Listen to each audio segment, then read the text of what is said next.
Après Aladdin, La Belle et le Clochard, Peter Pan, Le Roi Lion, Mulan ou encore La Belle et la Bête, La Petite Sirène est le nouveau live-action de chez Disney sorti ce 24 mai dernier. Mais est-ce un véritable naufrage? On en parle, c'est parti.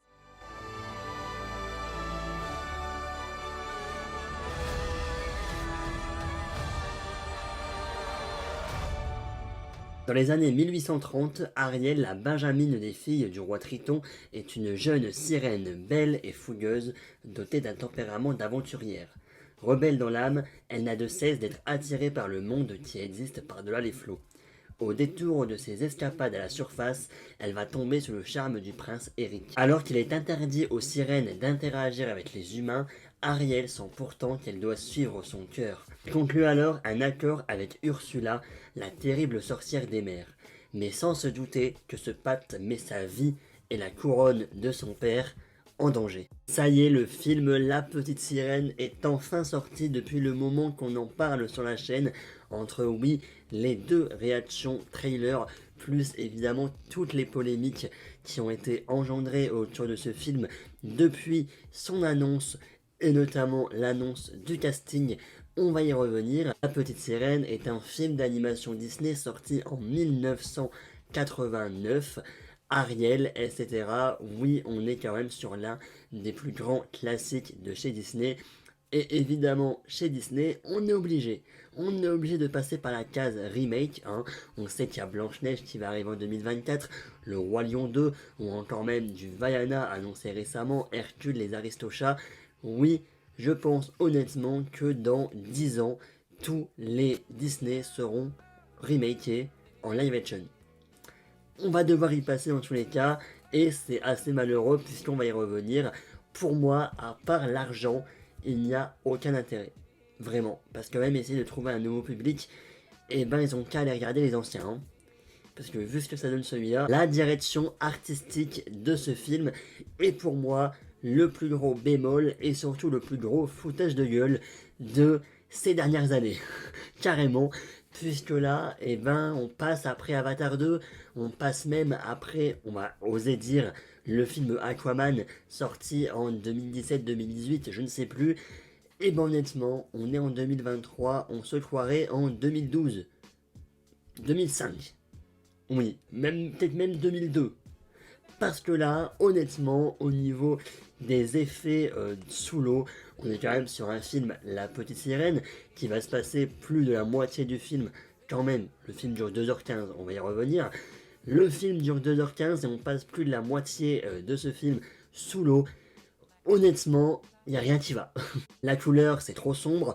On voit très clairement les fonds verts, on se doute bien qu'ils n'ont pas été sous l'eau pour tourner, et ça se ressent vraiment. De temps en temps, c'est trop clair, voilà, ça dépend un petit peu au niveau de la lumière. Également, et ben, au niveau de la profondeur, au niveau des bulles, voilà, normalement on est censé avoir beaucoup de bulles, etc. Quand on commence à aller vraiment sous l'eau, tu vois, pour voir quand même qu'il y a des gens qui respirent, tout ça, tout ça.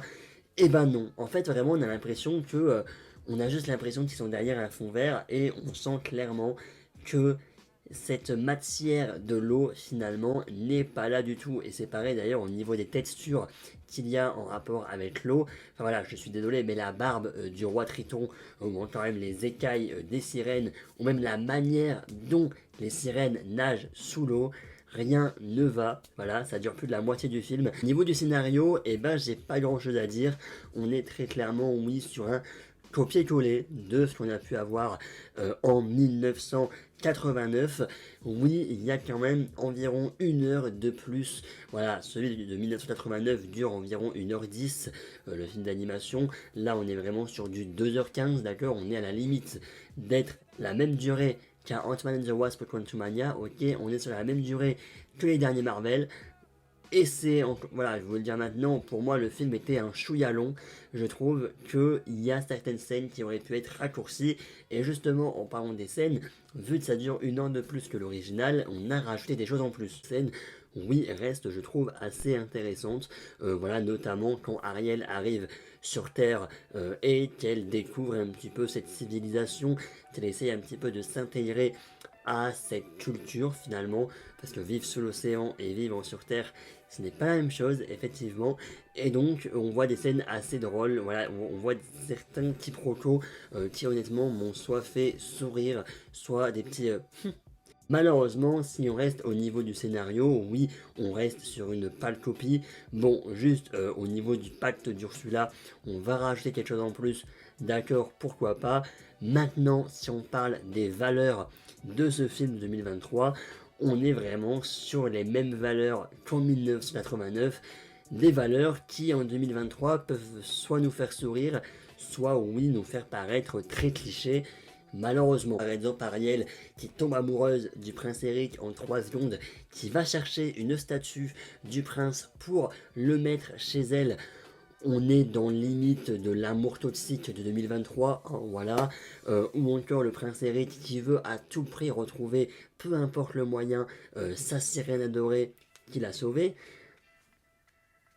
Et ben on dirait très clairement du stalking de 2023. En fait, voilà, au niveau des valeurs de ce film de 2023, on est vraiment dans ce qui a été fait en 89 et effectivement, ça paraît de nos jours quand même assez kitsch, assez cliché de tomber amoureux comme ça d'un coup, hein. Voilà, très amour toxique, très chelou cette relation finalement quand on le regarde du point de vue de 2023. D'ailleurs, c'est un petit peu ça finalement pour tous les Disney. Voilà, par exemple, le fameux Blanche-Neige Remake Live. Bah, quand on sait que Blanche-Neige a environ 14-15 ans et que le prince a environ 34-35 ans, voilà, hein, les valeurs des années 1930, on verra en 2023, 2024 en l'occurrence, on verra un petit peu comment ça va être mis sur l'écran. Parce que ça risque d'être quand même assez chelou, même si Rachel Zegler, bon, voilà, nous verrons tout ça, mais voilà, effectivement, dans les live action de chez Disney, on respecte jusqu'au bout le Disney originel, mettre des plans, des séquences, des scènes, plan par plan, le même que dans l'original, et en plus, oui, mettre des valeurs de l'époque et ne pas essayer de changer les valeurs pour les mettre à notre époque à nous. Pour autant, j'ai trouvé le film assez sympathique quand même. Il faut vous l'avouer, personnellement, j'ai passé un bon moment devant le film, même si, encore une fois, je ne vois pas l'intérêt très clairement pour Disney, à part l'argent, de nous faire ces remakes live de tous ces Disney. Mais personnellement, voilà, j'ai été voir le film ce samedi matin très tôt, enfin tôt, voilà, il était 10h30. D'ailleurs, vraiment, je crois que c'est l'une de mes premières séances de ma vie où je suis dans une salle de cinéma à 10h30 pour aller voir la petite sirène.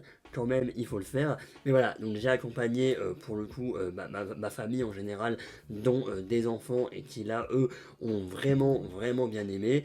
Moi, j'y étais un petit peu en mode lambda. On va voir ce que ça donne pour filmer la critique. Et effectivement, ça reste pour moi assez inégal. Il y a des choses plutôt cool. Voilà, ils ont rajouté des scènes sur Terre.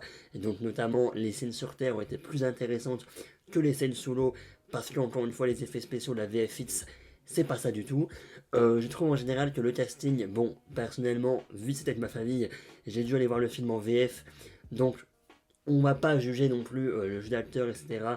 Mais c'était vraiment cool quand même en général. Les musiques, oui, c'était cool. À part ce petit problème de synchronisation, même ce gros problème, voilà, entre forcément la voix, donc la chanson française, qui est raccordée à l'image de Hailey Bailey qui nous chante en anglais. Ce problème de synchronisation, moi, je l'ai vraiment ressenti, notamment sur la première chanson, sur Partir là-bas. D'ailleurs, c'est donc la chanteuse, c'est la même voix VF de Vaiana qui fait la voix de Ariel de 2023. Honnêtement, oui, il y a quand même certaines chansons qui m'ont remis les frissons parce que réentendre un petit Partir là-bas, moi, ça m'a fait plaisir. J'ai eu le sourire face à Sous l'océan, face à la musique de Sous l'océan parce que, encore une fois, je pense que là, on a été sur l'hécatombe au niveau des effets spéciaux. Ça a vraiment été pendant toute la séquence avec Sous l'océan. Vraiment, voir Ariel assise sur les fameuses tortues en live action, très moche. Au niveau de la profondeur, tout ça, de toute façon, on dirait même pas ils sont sous l'eau. Même exemple, hein, au début du film, on a Eureka qui parle à Sébastien, à Polochon et à Ariel. J'ai su après la scène que Eureka était en fait sous l'eau avec eux, puisque Eureka dit quelque chose en mode oui, bon, je vais remonter à la surface parce que je vais plus réussir à respirer. On dirait même pas qu'ils sont sous l'eau. Voilà. d'où pourquoi Eureka il est sous l'eau et qu'il arrive à parler comme ça pendant 5 minutes avec... Bref, c'est ça aussi, il y a beaucoup de facilité scénaristique dans le film.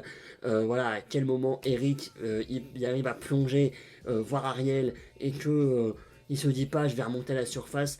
Enfin, voilà, vraiment, oui, c'est un film pour enfants, mais oui, il y a beaucoup de facilité scénaristique. Il y a les nouvelles chansons qui n'étaient pas dans le Disney de 83. Bon, des nouvelles chansons, certes, mais c'est pas pour autant que dans les nouvelles chansons, on essaye de mettre des valeurs de 2023. Absolument pas. Voilà, c'est vrai que la chanson d'Eric était un peu malaisante quand même, il faut vous l'avouer.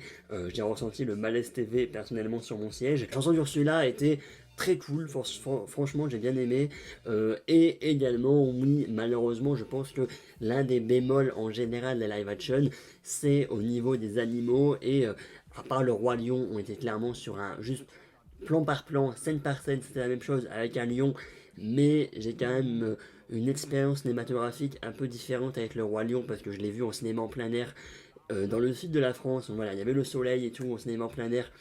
Et je l'ai découvert là-bas, et donc forcément, oui, j'ai un avis plus positif que la plupart des gens sur le live action du Roi Lion. Mais effectivement, la difficulté, c'est de rendre un animal très sympathique dans un Disney d'animation en live action. Là, effectivement, quand tu vois du Polochon, quand tu vois du Sébastien dans le live action, ça... Pour autant, Ursula et Sébastien, je vais surtout dire Ursula, je trouve que ça allait encore, ça passait. Alors, je ne sais pas si c'était incroyable, parce qu'encore une fois, les effets spéciaux, bon, au niveau de la matière, etc., des tentacules, c'était pas ça non plus. Voilà, on est encore en 2023, hein, mais on a quand même l'impression, déjà au niveau des valeurs et en général des effets spéciaux du film, qu'on est revenu dans les années 90. C'est quelque chose, quand même. Le meilleur personnage du film, pour moi, ça restera Sébastien, quand même. Malgré son design, ça passait encore. Je crois que le pire, ça a été Polochon. Franchement, sa première scène à Polochon, j'ai éclaté de rire dans la salle, parce que c'était moche. Mais voilà, Sébastien, forcément, je trouve que au niveau de l'humour, au niveau de ses blagues, etc., c'était très drôle. Enfin, moi, j'ai vraiment beaucoup aimé sa fameuse chanson avec Eureka.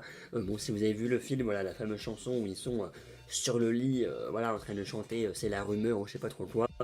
Ouais, c'était marrant, enfin, franchement j'ai rigolé. De toute façon, il y avait quand même beaucoup de petits procos où j'ai rigolé.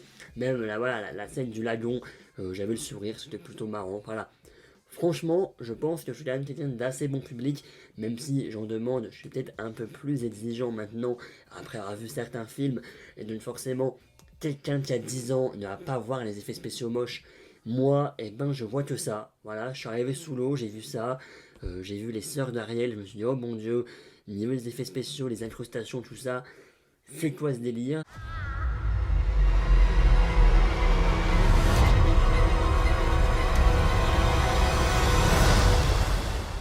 Et le film est victime de review bombing sur Allociné. En gros, si vous ne savez pas ce que c'est mettre des avis négatifs, des 0 étoiles, des 1 étoile à la limite, mais 0 étoile généralement, sur des sites comme Allociné, alors que les personnes n'ont pas vu le film. Et en fait, c'est juste mettre, voilà, s'ils sont à l'encontre des idéologies politiques ou en général d'autres choses en lien avec le film, et bien sans même voir le film, ça met des 0 étoiles, et donc forcément ça va influencer la vie des gens, voilà, parce que s'il y a des gens qui hésitent à aller voir le film, qui vont sur Allociné et qui voient 1 étoile, voire 0 étoile, effectivement ça va pas donner envie. Là pour le coup, ce qui va, oui, déplaire, c'est notamment de 1, faire un live action, et ça je peux le comprendre. Mettre une Ariel brune avec, oui, la peau noire, c'est ce qui a dérangé, et c'est ce qui dérange d'ailleurs dès l'annonce du casting. Écoutez, franchement, écoutez, moi, ce genre de polémique, ça commence un petit peu à m'énerver. Surtout que pour le coup, hein, ça a été expliqué dès le début dans le film, du fait que Ariel vient donc des îles des Caraïbes, si je ne m'abuse, et donc du coup, oui, elle a la peau noire. Ok, ce n'est pas la rousse de notre cher Disney originel, mais voilà, c'est expliqué. Après, effectivement, en reparlant un petit peu des valeurs de 83, là, oui, on a le rapport à l'inclusivité, des sirènes noires, des sirènes asiatiques, des hommes sirènes, voilà, on a vraiment de tout au niveau des genres, on nous l'a bien montré, et est-ce que ça faisait forcer ou pas? peut-être un peu, voilà, faire vraiment des gros plans en mode, eh, vous avez vu, on a mis une sirène asiatique, eh, vous avez vu, on a mis une sirène de telle origine. Oui, ça peut être un peu trop, voilà. En l'occurrence, quand on voit du Ariel qui tombe amoureuse en 3 secondes, je vais pas non plus critiquer parce qu'ils reprennent le scénario originel, mais juste ce que je vais critiquer par rapport à ça, c'est l'intérêt finalement de ne pas essayer de faire quelque chose d'autre finalement, d'essayer peut-être de faire des remakes live si vous voulez, mais essayer de les revisiter sauf 2023, pourquoi pas. Ne pas faire un Winnie l'ourson film d'horreur s'il vous plaît quand même. Voilà, par exemple, il y a le film d'Hercule live action qui, moi, va peut-être un petit peu plus attiser ma curiosité. Oui, c'est des frères Russo, Avengers, etc. qui vont le réaliser, mais il nous parle quand même de TikTok. Alors, quelque chose, pas Hercule qui va utiliser TikTok, mais un film qui ressemblerait à TikTok. Est-ce qu'on aurait des musiques TikTok ou je ne sais quoi, on sait pas. Mais là, je pense qu'on ne pourra pas critiquer le fait qu'on est en 2024. Enfin, 2023-2024, on ne pourra pas critiquer qu'on est au 21e siècle si on nous met des musiques TikTok à gogo dans le film Hercule. Encore une fois, l'intérêt là comme ça, je ne le vois pas.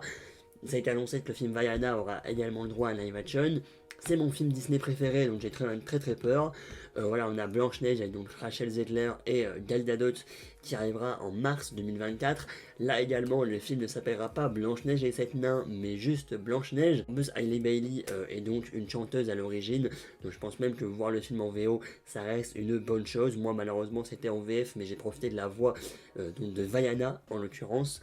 Et voilà, ça restait très cool malgré cette synchronisation. Pour conclure, La Petite Sirène, c'était à mon goût plutôt sympathique, mais pas mémorable, comme pour moi tous les live action. Encore une fois, je ne vois pas l'intérêt. Par contre, est-ce que je passe un mauvais moment en les regardant? Et bon, honnêtement, non. Voilà, j'ai quand même vu des critiques assez dures sur le film à mon goût. Certes, je le trouve assez long, 2h15 quand même. Certes, oui, ils auraient pu faire un effort au niveau des valeurs du film parce que là, c'est un peu trop 89. Et certes, le scénario, c'est un copier-coller et surtout, les effets spéciaux sous l'eau étaient, je vais vous le dire, dégueulasses. Les chansons étaient sympathiques et honnêtement, oui, j'ai souri et est-ce que j'ai retrouvé un tout petit peu, mon âme d'enfant? Honnêtement, également, voilà, ça m'a fait plaisir de rechanter un petit peu sous l'océan dans la salle. Voilà, j'étais dans l'ambiance, c'était cool, voilà, c'était sympathique, pas mémorable, pas dans mon top, dans mon flop, ça restera possible à mon avis, puisque d'ici décembre, je l'aurais complètement oublié. Je pense que ça reste à mon goût, hein, un bon divertissement. Le review bombing sur Allociné, non, n'est pas mérité. Oui, l'actrice est très cool dans le rôle, le casting est cool. Malheureusement, oui, le scénario, trop copier-coller, mais un peu comme sur les remakes live, mais c'est pour l'argent, écoutez. Et enfin, notre cher effets spéciaux, on passe après Avatar 2, on passe même après Aquaman il y a 4-5 ans. Franchement, c'était moche et c'est pas à refaire. Voilà, c'est la fin de la vidéo, c'était la phrase de fin. Merci à tous donc d'avoir suivi celle-ci et on se retrouve très bientôt pour d'autres vidéos. Salut, à la prochaine.